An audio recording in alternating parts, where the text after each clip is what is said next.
안녕하세요. 직방TV 법률의 신 현창윤 변호사입니다. 법률의 신을 진행하면서 여러분들이 다양한 질문을 주셨는데요. 그 중에 같이 알아두면 좋을 내용을 여러분과 함께 이야기해 보려고 합니다. 오늘 첫 내용은 바로 빌라를 매도했는데 임차보증금을 저에게 달랍니다 라는 사연입니다. 저는 노후 대비로 서울 토지 건물을 매수해서 월세로 임대를 주고 있었는데요. 이후에 임차 건물을 매도했는데 임차인이 갑자기 전 소유자인 저에게 임차 보증금을 반환하라고 합니다. 어떻게 해야 하나요? 자, 그리고 반대 상황도 있습니다. 자, 소유자가 바뀌어서 불안합니다. 이번에는 반대로 저는 세입자입니다. 임대인이 저도 모르게 임차 건물을 팔아버렸습니다. 종전 임대인은 이 건물 외에도 다른 부동산이 다수 있는 부자이니까 임대차 계약 기간이 만료돼도 제가 임차 보증금을 반환받을 수 있을 것 같았는데 매수인은 이 매수한 건물 외에는 다른 부동산이 없었어요. 그래서 많이 불안합니다. 저는 임대차 계약을 해지하고 전 소유자로부터 임차 보증금을 반환받을 수 있을까요? 그것이 가능한가요? 라고 물어보셨습니다. 자, 매매 대상 부동산에 임차인이 있는 경우에 별다른 의무 없이 이런 일이 발생하죠. 기존 임대차 계약은 매수인이 승계하면서 임대차 보증금 반환 채무도 매수인이 부담하기로 하는 대신에 임대차 보증금 액수만큼을 매매 대금에서 공제하기로 많이 합니다.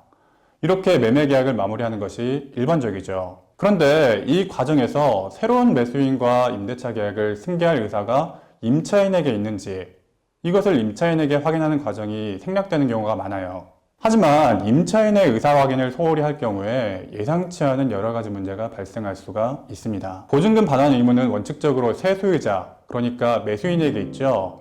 판례는 임차주택 매수로 인한 임대인 지위 승계의 효력에 대해서 법률상 당연 승계이면서 중첩적이 아닌 면책적 승계라고 하고 있어요. 이걸 쉬운 말로 하면 기존 임대인은 양도 후에 임대차 계약상의 채무를 완전히 면하게 된다라는 거예요. 대법원에서도 임차주택이 양도된 후에 임차인이 기존 임대인 상대로 제기한 보증금 반환 청구 소송에서 매도인의 책임이 없다. 그러니까 매수인 현 소유자에게 보증금을 반환받아야 한다라고 판단했어요.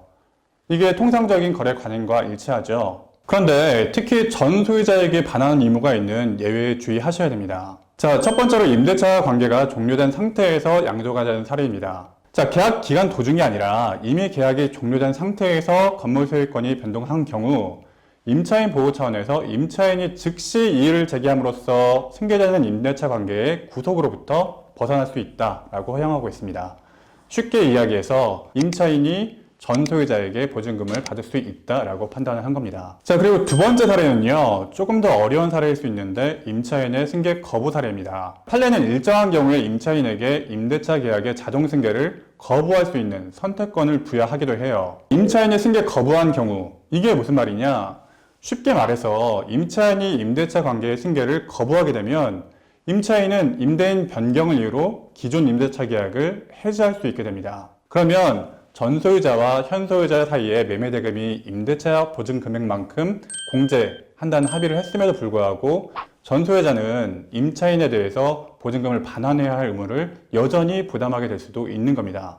임차인 입장에서는 전 소유자에게 보증금 반환 청구를 할 수 있다는 뜻입니다. 결국 이런 상황에서 임대인이 보증금 반환 채무를 면하기 위해서는 임대차 계약 승계에 대한 임차인의 동의가 필요합니다.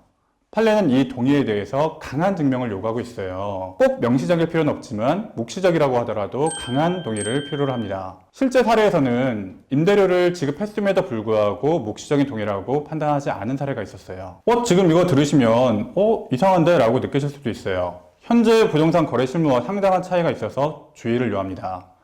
다만 이 판례가 대항력이 없는 임대차 계약의 경우의 사례인데 대항력 있는 임대차에서는 명시적으로 인정된 판례는 없었어요. 그러니까 대항력 있는 임대차의 경우에는 대법원 판례가 더 나와봐야 알겠죠.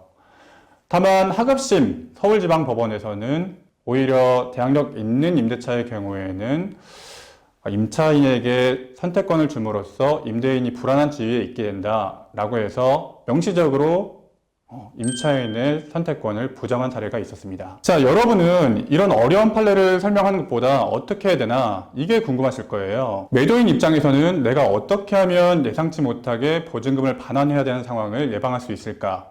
또 임차인 입장에서는 보증금을 과연 누구에게 받아야 될까? 확실하게 하는 게 좋겠죠.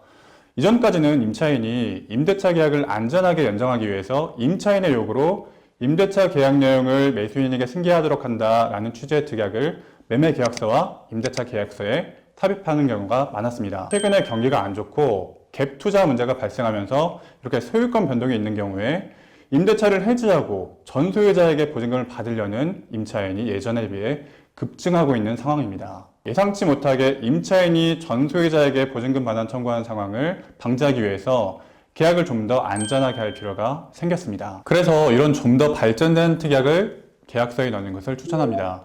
제가 지금 말씀드린 내용을 그대로 계약서에 특약으로 넣어달라고 하십시오. 자, 임대차 계약 내용을 매수인에게 승계하도록 한다.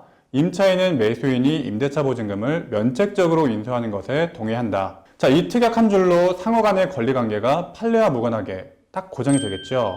불필요한 소송을 줄일 수가 있습니다. 자, 오늘은 임대인이 변동되는 경우에 보증금을 누구에게 받아야 할지 원칙과 주의하셔야 될 점을 모두 말씀드렸습니다. 그리고 여러분이 재테크로 주택을 매수하실 때 반드시 임차인의 의사를 확인하시고 만약에 제가 말씀드린 특약사항이 없었다면 반드시 특약으로 넣어달라고 말씀하시기 바랍니다.